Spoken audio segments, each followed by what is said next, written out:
로마서 3장 20절부터 24절 말씀을 보겠습니다.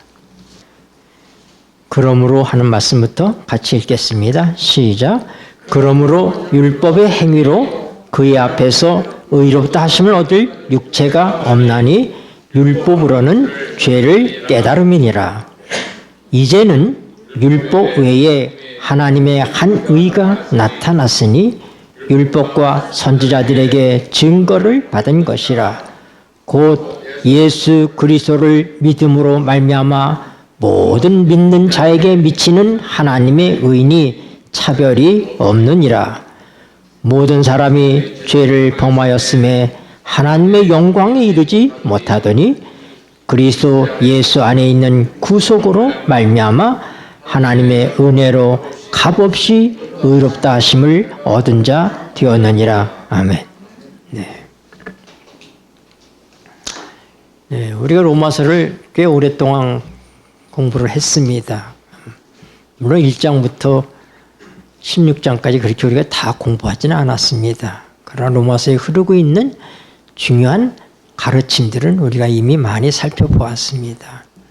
그러나 대략적으로 얘기하면 로마서 1장은 이방인들의 죄에 대해서 얘기합니다. 이방인들이 율법이 없으면 죄가 없다고 그랬는데, 그리고 이방인들에게는 하나님 율법이 없으니까 죄가 없는 것 아닙니까 사실? 그러나 사도 바울은 얘기하기를 율법이 없는 사람에게도 하나님을 알만한 것을 하나님께서 주셨다, 그렇게 얘기합니다. 그것은 하나님이 지으신 이 천지 만물을 통해서 하나님을 알고 배울 수 있게 하셨다. 그리고 법이 없지만 하나님께서는 우리 각자에게 양심의 법을 주셔서 하나님을 모르던 세대의 사람들에게는 하나님이 이 양심의 법을 쫓아서 심판하시게 된다는 사실을 우리 로마서 1장에서 살펴보게 되는 것입니다. 로마서 2장에는 그러면 유대인들은 어떠냐? 율법이 없는 죄인, 이방인들도 죄인이고, 그리고 율법이 있다고 율법을 자랑하는 유대인들도 죄인이다. 너희들이 말하는 그 율법에 비춰볼 때 너희가 다 죄인이다. 이렇게 얘기합니다. 그러면서 이 3장에 와서는 뭐냐면 이방인이 됐든 유대인이 됐든 다 모든 인류는 죄인이다 하고 얘기하는 거예요. 그래서 로마서 3장 10절에 그 유명한 말씀 뭐예요? 의인은 없나니 하나도 없다 하는 말씀이 나오는 것입니다. 네, 그래서 아주 절망적 상황을 얘기합니다. 그 다음에 율법이 없는 사람은 율법이 없는 대로 망하고, 율법이 있는 사람들은 율법의 심판에 의해서 그들이 망하게 된다고 얘기합니다. 왜냐하면 율법의 행위로는 하나님 앞에 의롭다 하심을 얻을 육체가 있다 없다? 없다, 이런 얘기입니다. 그래서 로마서 3장 20절은 아주 절망적 상황을 얘기합니다. 그러나 로마서 3장 20절이 지나고 21절에 이르러서 완전히 전환점을 맞게 됩니다. 극적인 변화가 일어납니다. 우리말은 이제는 하고 써 있지만은 영어 성경에는 뭐라고 하냐면 그러나 이제는 but now 그렇게 돼 있어요. but now 그러나 이제는 but 그러나라는 접속사는 어떤 의미예요? 앞에 나오는 것과 정반대적인 것을 얘기하는 것이죠.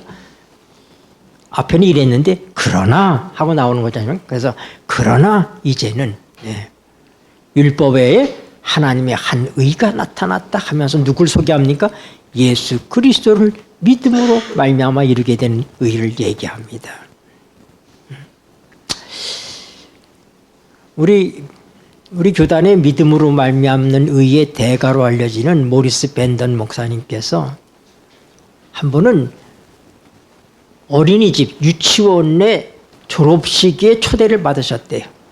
축사를 해달라고. 그리고 이 어린이들 앞에서 어떻게 축사를 해야 될지 나 같아도 아주 난감할 것 같아요. 네. 그 고민을 많이 하셨는데 하다가 이 아이들을 전부 참여시켜야 되겠다 이런 생각이 들었습니다. 그래서 목사님이 아이들에게 물었습니다. 자, 여러분 여러분, 만약에 여러분이 두 가지 가운데 하나를 선택할 수 있는데, 하나는 뭐냐면 100만 불을 받을 수 있습니다. 근데 그것은 지금 받는 것이 아니라 여러분의 나이가 21살 됐을 때 100만 불을 현금으로 받을 수 있습니다. 또 하나는 이 은전인 10센트가 내 손에 있는데 여러분 지금 당장 10센트를 받을 수 있습니다. 그러면 10센트를 선택하겠습니까? 21년 후에 받을 100만 불을 선택하겠습니까? 하고 제시하면 어떻게 대답할 것 같아요? 네. 네. 어린아이들이 이구동성으로 다 10센트를 선택하는 거예요. 네. 21년 후에는 그건 아득한, 아이들의 그런 개념도 없고요. 그러니까 어떻게, 지금 당장 아이스크림 사 먹을 수 있는 10센트가 중요한 것입니다. 네. 자기 어렸을 때 모리스 밴던 목사님의 부모님도 목회자였던 것 같아요. 그 아버님이 굉장히 엄격하시고 경건하셨는데 그런 얘기를 했대요. 야, 너 내가 지금 현찰로 100만 불을 줄 텐데 이 100만 불을 1년 동안에 다 써라. 내가 가고 싶은데 가고 여행하고 싶은데 다 여행하고 다 마음대로 즐기고 하는데 조건이 있다. 그건 뭐냐면 1년 후에 가스실에 들어가야 된다. 무슨 얘기? 죽어야 된다 이 얘기예요. 그러니까 1년 동안 100만 불 가지고 큰 즐기고 그리고 뭐라고요? 1년 후에는 죽어야 된다. 생각을 했다는 거예요. 야, 아빠한테 안 잡히면 될 거 아니야 이거. 그러나 생각해 보니 그건 아닌 것 같았어요. 그래서 저 그거 선택 안 하겠습니다. 왜? 제가요 아무리 인생을 즐기고 살아도 제 머릿속에는 가스실에 대한 그 공포 때문에 즐겁 같지 않습니다. 여러분, 사단이 우리에게 그렇게 얘기한다는 거예요. 너 네 인생 90년, 100년 살 동안에 너 마음대로 즐기고 살아라. 네가 먹고 싶은 거 마음대로 먹고 하고 싶은 거 마음대로 하고 다 그렇게 살고 네가 이제 나이가 들어서 90세, 100세가 돼서 너 죽게 되면 그때는 너도 나와 함께 불못에 들어가야 돼. 불의 심판을 받게 되는 거야. 여러분, 만약에 우리 인생이 평생을 사는 한 동안에 내가 20억 불을 벌었다고 생각해봅시다. 20억 불. 20억 불이면 우리 돈으로 얼마예요? 약 2조 6천억. 그렇죠? 요즘 1,300원 하잖아요? 네, 달러 1불에. 그러니까 2조 6천억을 내가 벌었어요. 평생에 벌었어요. 성공한 거죠? 네. 그 정도 벌었으면. 그런데 내가 죽을 때 하나님의 도성 바깥에서 죽는다면, 하나님의 구원 밖에서 죽는다면, 여러분 어느 걸 선택하겠어요? 20억 불을 선택할래요? 아니면은 20억 불이 아니라 그 이상의 내게 돈이 있어도 내가 죽을 때 하나님이 없다면, 내게 영생의 소망이 없다면 나는 차라리 태어나지 않았던 것이 더 좋았을 뻔했다 이 말입니다. 네. 그게 무슨 의미가 있느냐 이 말이에요. 오늘 우리는 날마다 심각한 선택의 기로에서 살아가고 있다고 하는 것입니다. 불행스럽게도 모든 인간은 태생적으로 죄인으로 태어납니다. 우리의 시조 아담이 범죄한 다음에 한 사람으로 말미암아 죄가 세상에 들어오고 한 사람으로 말미암아 모든 사람이 죄인이 됐다고 얘기합니다. 죄는 내가 선택한 것이 아닙니다. 내가 죄를 지었기 때문에 죄인이 되는 것이 아니라 우리는 죄인으로 운명적으로 태어났기 때문에 어떻게 해요? 죄를 짓고 살 수밖에 없고 멸망할 수밖에 없는 그런 존재입니다. 그러므로 하나님의 사랑은 우리들에게 내 선택과 상관없이 죄인으로 태어나서 죄인으로 죽을 수밖에 없는 그런 운명인 나에게 하나님께서 조건을 걸었다면, 하나님의 구원과 영생에 대해서 하나님의 생명을 받는 일에 있어서 하나님 우리에게 조건을 걸었다면은 어떻게 보면은 하나님은 공평하신 하나님이 아니시죠. 아담이 태어났을 때 그는 영원히 살 수 있는 그런 존재로 태어났습니다. 자기가 선택한 게 아니라 하나님께서 그렇게 창조해 주신 거예요. 그러나 자기가 실수함으로 하나님 곁을 떠났죠. 그럼 우리는 우리 스스로 선악과를 따먹지 않았습니다. 아무도 스스로 죄를 짐으로 죄인이 된 것이 아닙니다.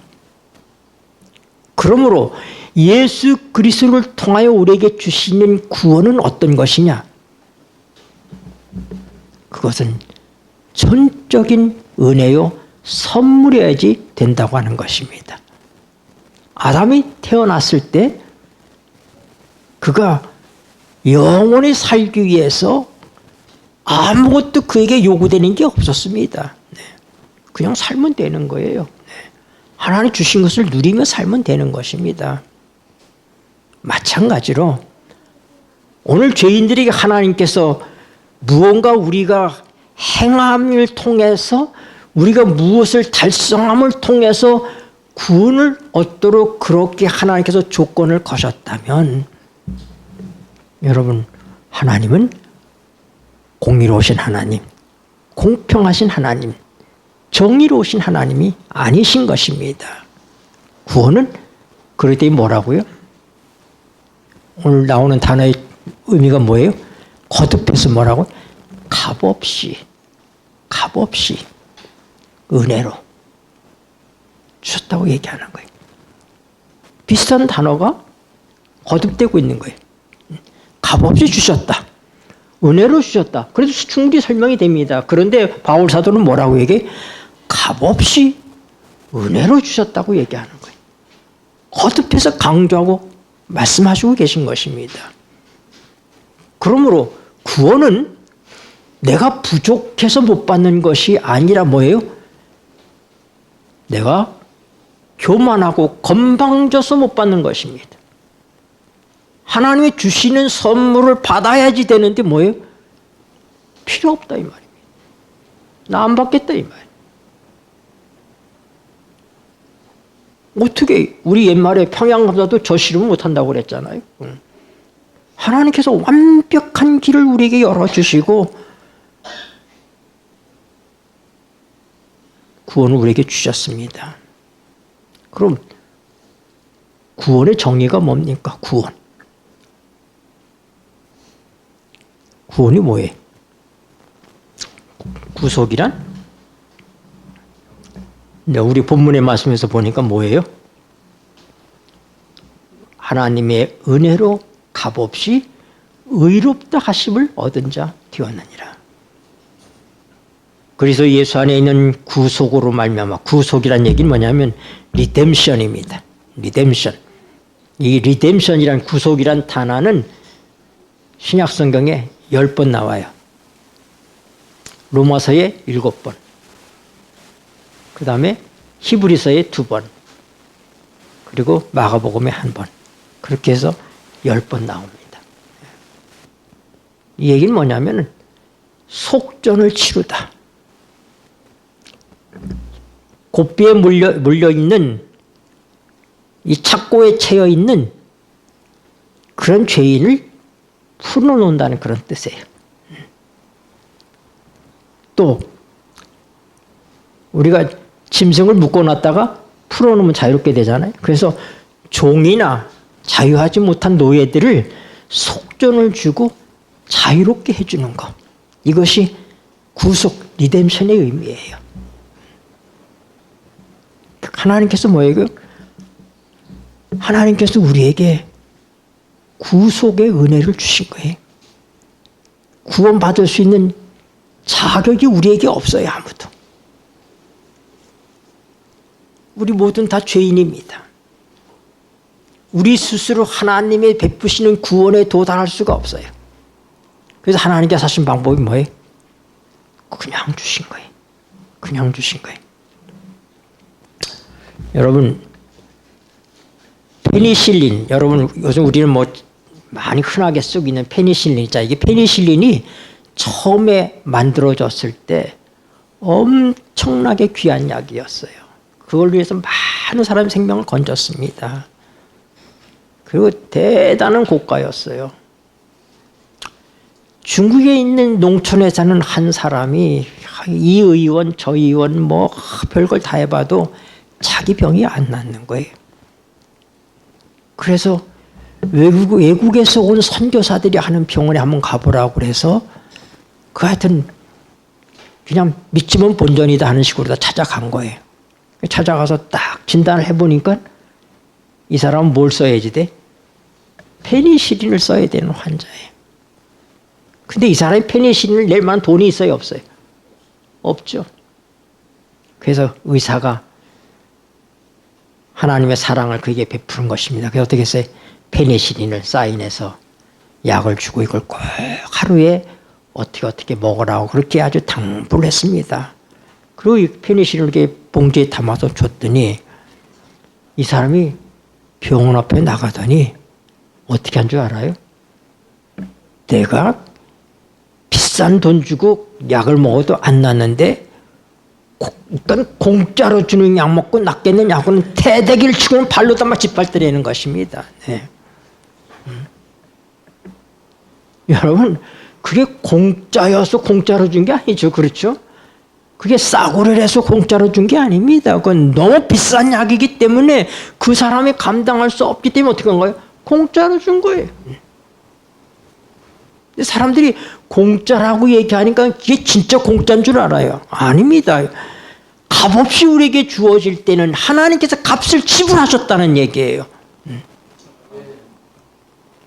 말할 수 없는 값을 지불하셨어요. 충분하고도 넘치는 값을 하나님께서는 그의 아들을 통해서 지불을 받으신 것입니다. 그래서 어떻게 해요? 그래서 우리에게는 공짜로 주신 거예요. 그게 원래부터 공짜가 아닌 것입니다. 리뎀션이라는 것은 바로 그렇게 속죄를 치렀다는 의미예요. 누군가가 내 대신 값을 치렀기 때문에 나는 더 이상 돈을 낼 필요가 있다 없다? 없다. 저기 우리 큰아들 김영래 원장이 있는데 제가 신학교 4학년 때 서울섬유 초등학교 1학년이었어요. 근데 제가 4학년 그 졸업을 앞두고 있는 그 4학년 때 제일 살기가 힘들었어요. 정말 힘들었어요. 우리가 하계동 교회에서 살았는데 교인도 몇 명 없는 하계동 교회 가가지고 또 교인들 밥은 다 또 우리 쌀로 해줘야 돼요. 안식일 날. 그런데 아이가 학교 가려면 차비가 없는 거예요. 차비가 없으면 우리 집이 그 교회가 있는 집이 6세대가 사는 그런 집이었어요. 그래서 이게 방 하나를 얻어가지고 우리가 살고 있었는데 거기서 예배도 드리고 살림도 살고 그러는 거예요. 제가 학생 때. 근데 거기서 돈이 없으니까 어떻게 하느냐. 이거 우리 집 사람이 애기 엄마 나 잔돈이 없어서 그런 동전이 없어서 그런데 100원짜리 하나 있어? 이렇게 빌려서 차비를 줘서 보내던 그런 시절이에요. 네. 애들 먹을 게 없으니까 떡볶이집에 가서 50원어치 떡볶이를 사오라고 그러면서 국물 많이 달라고 그래라. 그래서 국물 많이 갖다 거기다 비벼서 먹이고 그렇게 어렵게 살 때예요. 근데 아이가 한 3개월쯤 학교를 다녔는데 제가 무슨 돈이 있어야지 그 살이 바뀌고 얼마나 비쌉니까? 학비를 제가 낼 수가 없잖아요. 그래서 몇 달이 지난 다음에 우리 집사람이 그래도 가서 학교 가서 미안하다고 얘기를 해야 되겠다고 해가지고 찾아갔어요. 찾아가서 이제 담임선생을 만났는데 그 담임선생이 우리 집사람 학교 다닐 때 담임선생이었던 사람이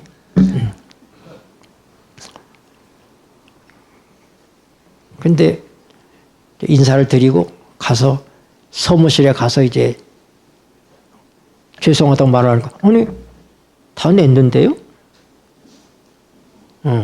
돈이 다 지불된 거예요. 그래서 아주 이제 담임 선생님에게 여쭤본 거예요. 선생님 이거 어떻게 된 거예요? 선생님이 내셨죠? 아니야 내가 안 냈어. 아니에요. 말씀해 주세요. 그러니까 그 선생님이 천사가 냈나 보지 뭐. 나중에 하는 얘기가 그런 돈이 생겼어 내게. 그래서 내가 그렇게 냈어. 부담 갖지 마. 전 지금도 그 선생님을 볼 때마다 그 생각이 납니다. 제가 그 집사님, 그 선생님이 이제 나이가 많은 집사님으로 사시는데 그 집사님 교회 가서 내가 설교할 때도 그 얘기를 내가 했어요.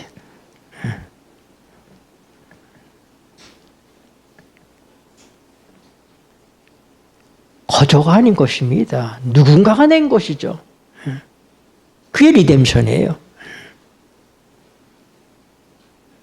하나님께서 하나밖에 없는 당신의 아들 예수 그리스도를 여러분 십자가는 오죽했으면 예수님께서 비명을 지르셨어요. 나의 하나님 나의 하나님 어찌하여 나를 버리시나이까. 예수님이 이 인류의 모든 죄짐을 지고 하나님께서는 자비를 베풀지 않았습니다. 예수님의 십자가는 로마 군인들에 의해서 만들어진 것이 하나님의 심판입니다. 우리 대신에 하나님께서 당신의 아들에게 심판을 퍼부으신 것입니다. 채찍질 당하시고 모든 값을 치르게 하시고 그리고 십자가에서 어떻게 해요? 하나님께서 죄로 뒤덮인 자기 아들을 보실 수가 없어서 어떻게 해서 고개를 돌려버린 것입니다. 하나님이 떠나가셨어요. 한순간도 하나님과 떨어짐이 없었던 나와 아버지는 하나라고 얘기했던 그 예수님이 아버지 없는 시간을 보내는 것입니다. 하나님 하나님 어찌하여 나를 버리시나이까. 우리가 우리의 죄의 문제를 생각할 때 우리는 십자가를 바라봐야 되는 것입니다. 거기서 우리의 죄의 값의 무게와 우리의 죄가 얼마나 참혹한 것인지를 배울 수 있는 것입니다. 페니실린이 싸서 그냥 준 게 아니에요. 너무 비싼 것이기 때문에 그 농부가 감당할 수 없기 때문에 줬는데 뭐라고요? 내가 비싼 돈 내고 먹는 약도 먹어도 안 낫는데 이딴 거 먹고 낫겠냐고 땅바닥에 놓고 밟아버리는 그 농부 같은 어리석음을 오늘날 이 많은 인류들은 저지르고 있다 이 말입니다. 거절하고 그러니까 그냥 거저인 줄 알아요. 그냥 값없이인 줄 알아요. 말할 수 없는 값이 치러진 것입니다. 오늘 그러므로 우리들에게는 값없이 주어지게 된 거예요. 여러분 로마 3장 21절 아까 우리 어떤 말씀 보면은 이제는 율법 외에 하나님의 한 의가 나타났으니 하나님의 의입니다. 하나님의 한 의가 나타났으니 율법과 선지자들에게 증거를 받은 것이라. 곧 예수 그리스도를 믿음으로 말미암아 모든 믿는 자에게 미치는 하나님의 의는 차별이 없느니라. 아무 조건이 없습니다. 거저입니다. 그러나 뭐라고요? 우리 편에서의 반응이 필요합니다. 저 이제 예배가 끝나면 우리 꼬마들 여기 있어서 우리 이 앞에 세워놓고 우리 모든 회중을 향해서 절하게 할 거예요. 그리고 세뱃돈을 줄 겁니다. 근데 여러분, 제가 세뱃돈을 주는데 싫어요, 안 받아요. 그러면 제가 줄 수 있어요, 못 줘요?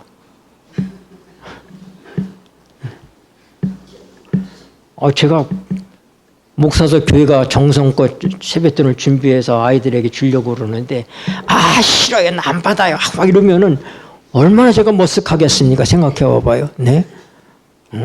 선물은 어떻게 해야 돼요? 네, 아주 고맙고 감사하게 받아야 되잖아요. 그렇죠? 그건 대가가 아니니까. 에베소 2장 8절 말씀 다 외우죠. 한번 해봅시다. 그 은혜로 인하여, 시작. 그 은혜로 인하여 믿음으로 말미암아 너희가 구원을 얻었나니 이것이 너희에게서 난 것이 아니요 하나님의 선물이라. 네. 뭐로요? 하나님의 은혜로 인해서. 은혜만 갖고 되는 게 아니에요. 그 은혜로 인하여 뭐로? 믿음으로 말미암아. 믿음이 우리에게 있어야지 돼요. 믿음이. 엘레 화인 여사는 그의 말씀 가운데 믿음은 하나님의 선물을 받는 영적인 손이다. 그렇게 얘기했어요. 네. 자, 제가 여기 이렇게 세뱃돈 준비하고 있잖아요. 이거 제가 주면 뭘로 받아야 돼? 목사님 내 머리다 놔주세요. 이렇게? 응. 아니잖아요. 이거 뭘로 받아요? 한 손으로 받아요? 두 손으로 받아요? 네, 두 손으로 다 감사하게 기쁘게 받는 것이 믿음이에요. 응. 그러면 선물은 하나님께서 주시는데 뭐가 없어요? 사람들에게 그 선물을 받을 뭐가 없다? 손이 없어요. 믿음이 없는 것입니다. 그럼 우리가 생각할 때, 그러면 우린 그래도 좀 다르네. 내가 믿었으니까 구원받는 거 아니야. 그래서 내가 다른 사람은 믿지 않는데 나는 믿었다고 하는 것을 우리가 강조하면 뭐가 될까요? 자랑이 되잖아요. 근데 우리가 자랑할 것이 없다고 그랬거든요. 하나님 선물 받는데 뭘 자랑할 게 뭐 있어요? 예? 믿음은 뭐기 때문에? 로마서 12장을 보세요. 로마서 12장.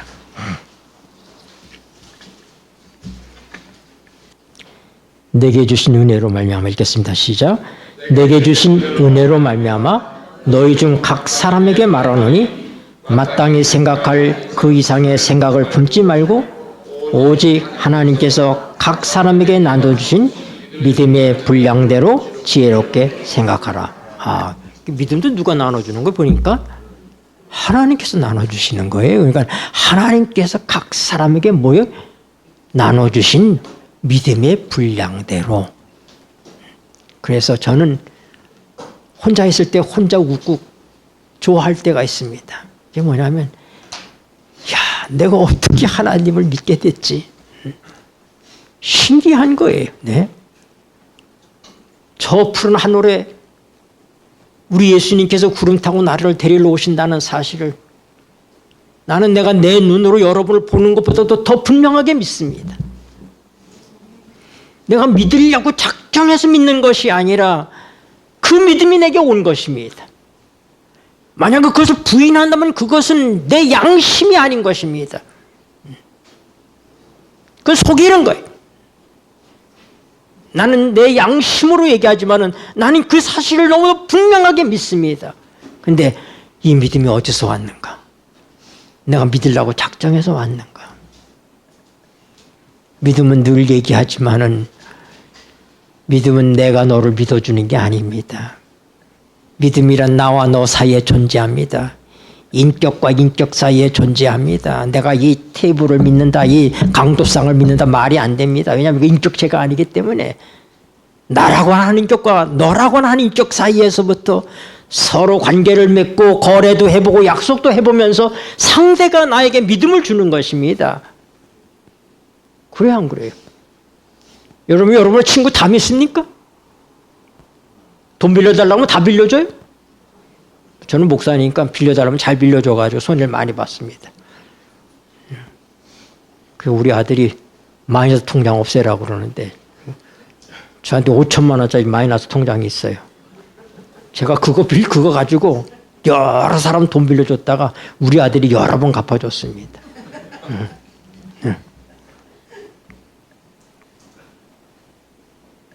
근데 어떨 때는 못 받을 것 같은데도 빌려줍니다.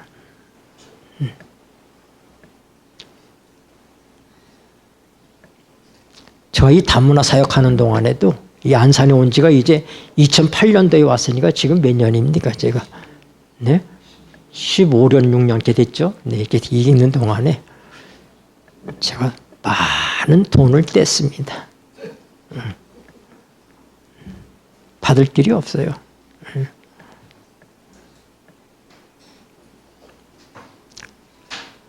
여러분, 우리가 내가 마음이 좋아서 남에게 돈을 빌려주는 것이 아니라 그 사람이 정말로 나와의 관계 속에서부터 정직하고 내가 어려울 때 저 사람이 나를 도와줬고 이런 것 때문에 우리가 도와주게 되는 거예요.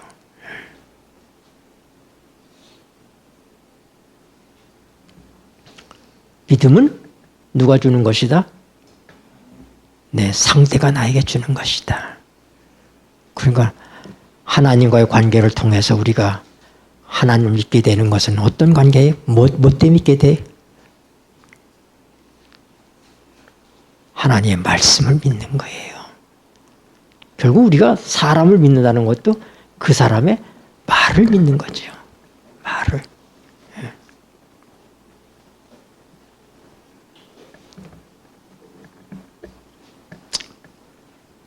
제가 살아가면서 느낀 것 가운데 하나는 뭐냐면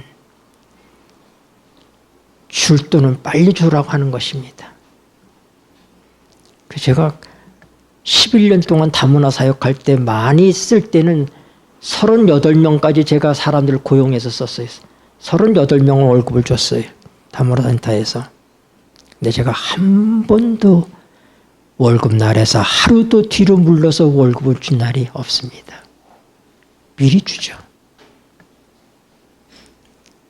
지금도 이 건물의 관리비나 그다음에 건물 임대료나 이런 것들을 제가 지불하는데 관리비는 말일까지 내면 됩니다. 근데 20일이면 고지서를 갖다 놔요.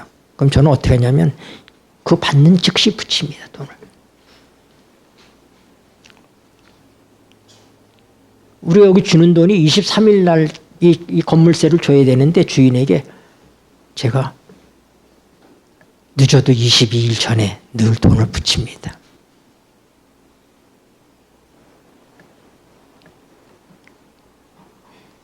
줘야 될 돈을 정확하고 빠르게 줘야 되는 거예요.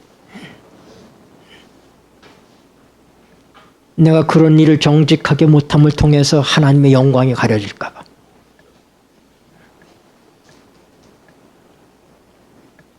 내가 그냥 자연인으로 살아가면 나도 어떻게 살지 모르겠어요. 그러나 내 명색이 하나님의 종이잖아요. 그러다 보니까 다른 사람이 기대하기보다 좀 더 먼저 하는 것입니다. 여러분, 믿음은 하나님께서 우리에게 주신 거예요. 그 사람의 말을 믿으면 그 사람 말이 수표야.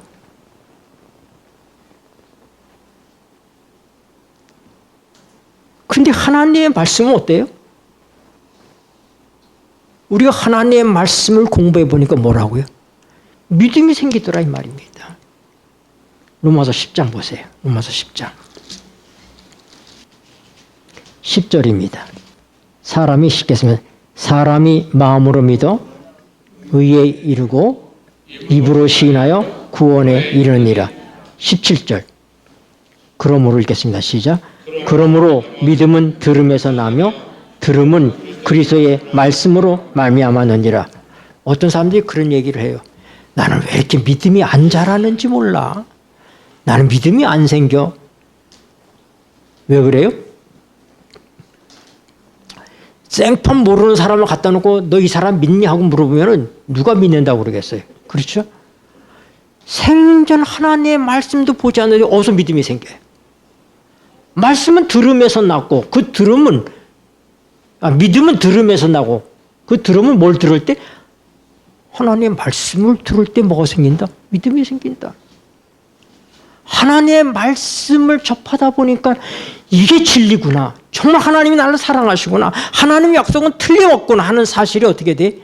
너무나 분명하게 와닿는 거예요. 하나님께서 우리에게 믿을 만한 많은 근거들을 주셨습니다. 여보, 왜요? 그러기 때문에 믿음은 뭐라고요? 선물이라고요. 에베소 2장 8절 보세요. 에베소 2장 8절. 너희가 읽겠습니다. 시작. 너희가 그 은혜를 인하여 믿음으로 말미암아 구원을 얻었나니 이것이 너에게서 난 것이 아니요 하나님의 선물이라. 네. 결국 하나님의 은혜로 인하여서 우리에게 하나님께서 뭘 주셨어요? 믿음을 주셔서 그 믿음으로 우리가 의롭게 되었기 때문에 구원을 얻게 되는 것입니다. 그래서 우리가 얻는 이 의를 뭐라고요? 믿음으로 의롭게 되는 것을 얘기하는 거예요.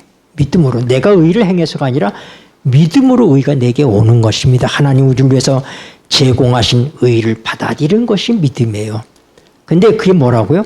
하나님의 선물이다. 여러분의 마음속에 하나님에 대한 믿음이 있다면 감사하시게 되길 바랍니다. 그것은 하나님이 여러분들에게 주신 선물인 것입니다. 내가 믿으려고 작정해서 된 것이 아니라 믿을 수밖에 없도록 내 속에서 역사하시는 하나님의 성령의 역사가 우리에게 있는 것을 인해서 감사하시게 되기를 바랍니다. 율법은 우리가 응해야 할 어떤 요구를 우리에게 요구하는 것이 율법입니다. 그러나 구원은 율법에 의한 것이 아니라 하나님의 은혜로 값없이 우리에게 주어진 것입니다. 우리가 율법을 행하는 것은 우리 안에서 행하시는 성령님을 통해서 그 일이 하나님을 기쁘시게 하고 우리도 기쁜 일이기 때문에 하게 되는 것입니다. 여러분, 광복절을 지키면 해방이 됩니까? 에? 광복절은 왜 지켜요? 해방을 지키기 때문에 지키는 거예요. 율법을 지킴으로 구원받는다는 거 아닌 거예요. 뭐예요? 율법을 지켜서 구원받는 게 아니에요. 우리가 구원받은 백성이기 때문에 우리 안에 누가 사시니까? 예수님이 사시니까 그분이 내 안에서 율법의 요구를 이루어 주시는 거예요.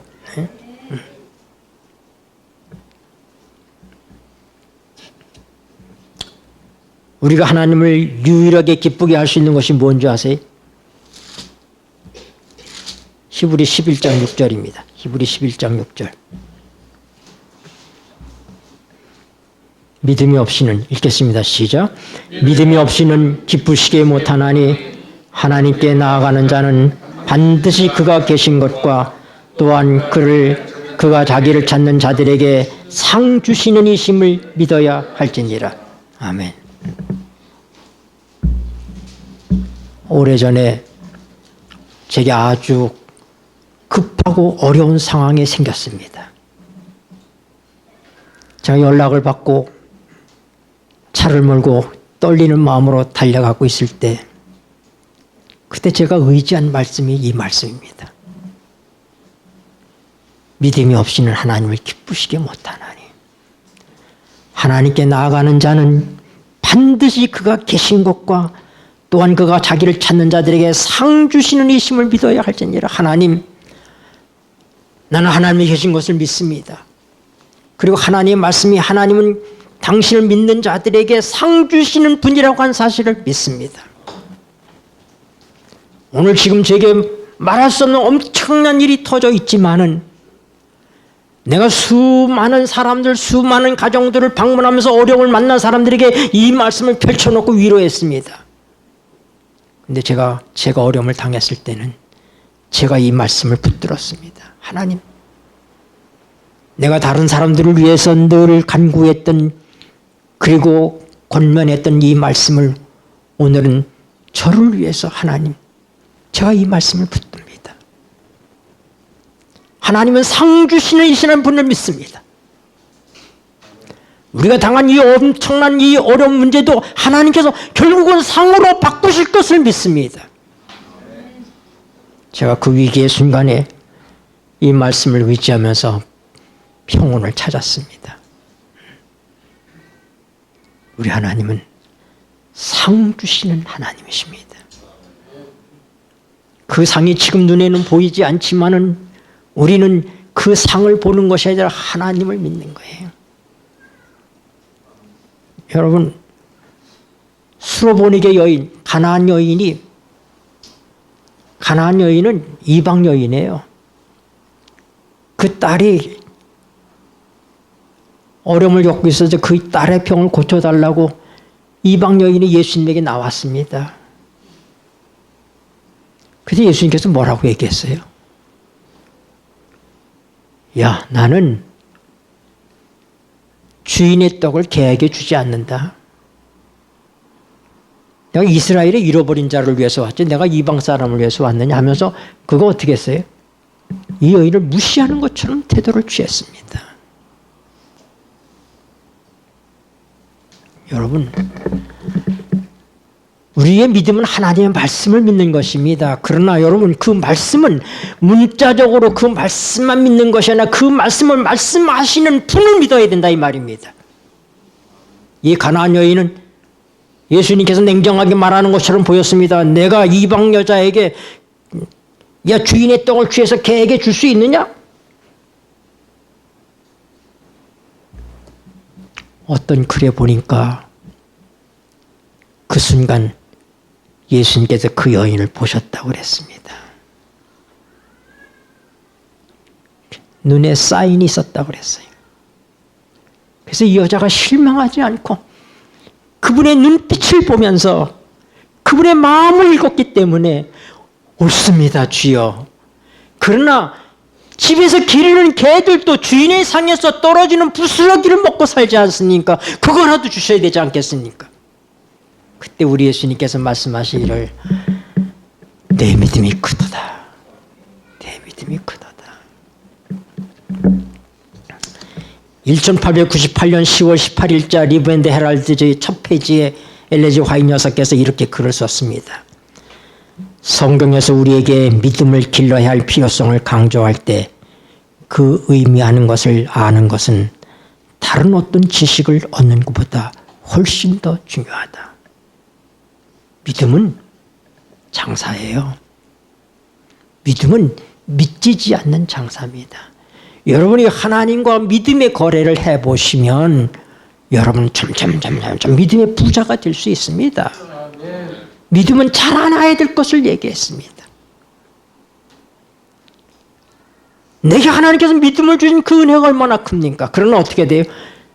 예수님께서 늘 안타까워 하신 것이 믿음이 적은 자들아, 너에게 왜 이렇게 믿음이 없느냐? 하나님은 의인을 부르러 온 것이 아니라 죄인을 부르러 오셨다고 말씀하시고 계십니다. 도덕적으로 선하고 그런 사람들이 아니라 내가 인자가 올 때 세상에서 믿음을 보겠느냐. 오늘 주님께서 우리가 경험할 수 있는 우리에게 허락된 이 엄청난 선물이 하나님의 은혜가 믿음 외에는 우리에게 우리 것이 될 수 있는 길이 없기 때문에 그렇게 믿음을 강조하고 있습니다.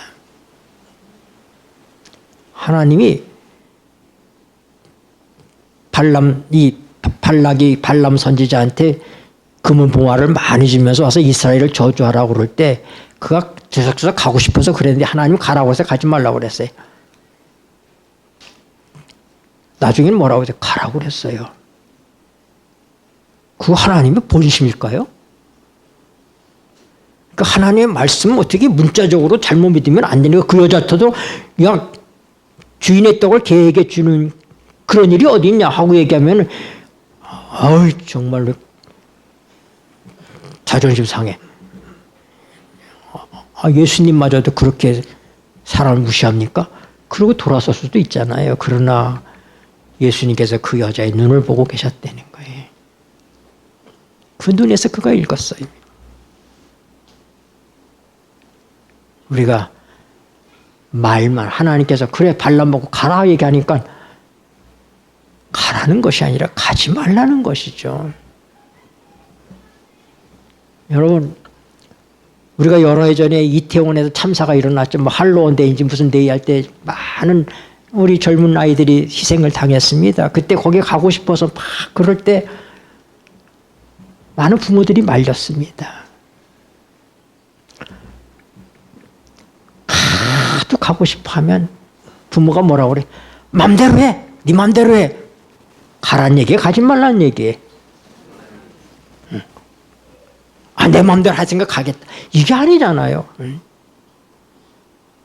하나님의 말씀을 우리가 말씀에 나와 있는 그 문자 그대로다 이해하는 건 잘못됐다고 하는 걸 알아야지 돼요. 더군다나 2000년 전에 3000년 전에 기록된 하나님의 말씀을 우리가 어떻게 되겠어요? 문자만 가지고 그 문자를 가지고서 우리가 믿는다고 얘기하는 것은 어떻게 보면은 그 말씀을 주신 하나님의 뜻을 모를 수도 있는 것입니다. 가라고 했다고 갑니까? 제가 언젠가 얘기했죠. 이 아무개 집사님 진짜 착한 집사님인데 남편이 얼마나 교회 가는 걸 반대하는지 몰라요. 이렇게 저렇게 괴롭히다가 끝내가 안 되니까는 난 집 나갈 테니까 짐 싸.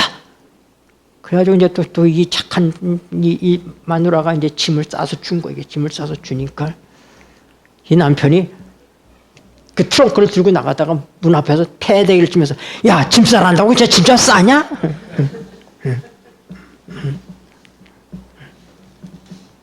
하나님 마음을 알아야지 되는 거예요. 하나님 마음을. 믿음은 하나님을 믿는 것이고 하나님의 말씀을 믿는 것이지만은 하나님 자신을 믿는 것입니다. 그분이 그 말씀을 하실 때 어떤 심령으로 하셨는지를 믿는 것입니다. 오늘 우리에게 값없이 주어진 이 선물을 은혜로 값없이 주신 것을 그분이 주신 믿음의 분량을 쫓아서 믿게 해주신 하나님께 감사를 드립니다. 그러므로 구원은 시작부터 끝까지 뭐다? 은혜다. 시작부터 끝까지 은혜다. 기도하시겠습니다. 고마우신 하늘아버지, 값없이 은혜로 주신 우리를 거저 의롭다고 해주신 하나님의 이 말없는 은총과 그 이로 해서 치르신 희생을 인하여 감사를 드립니다. 우리에게 이 사실을 믿을 수 있는 믿음을 주셨사오니 우리가 이 믿음을 더욱 하나님과의 믿음의 관계를 통해서 우리의 믿음을 더욱 자라게 하는 큰 믿음의 장부들이 되게 하여 주시옵소서. 예수님의 이름으로 기도드립니다. 아멘.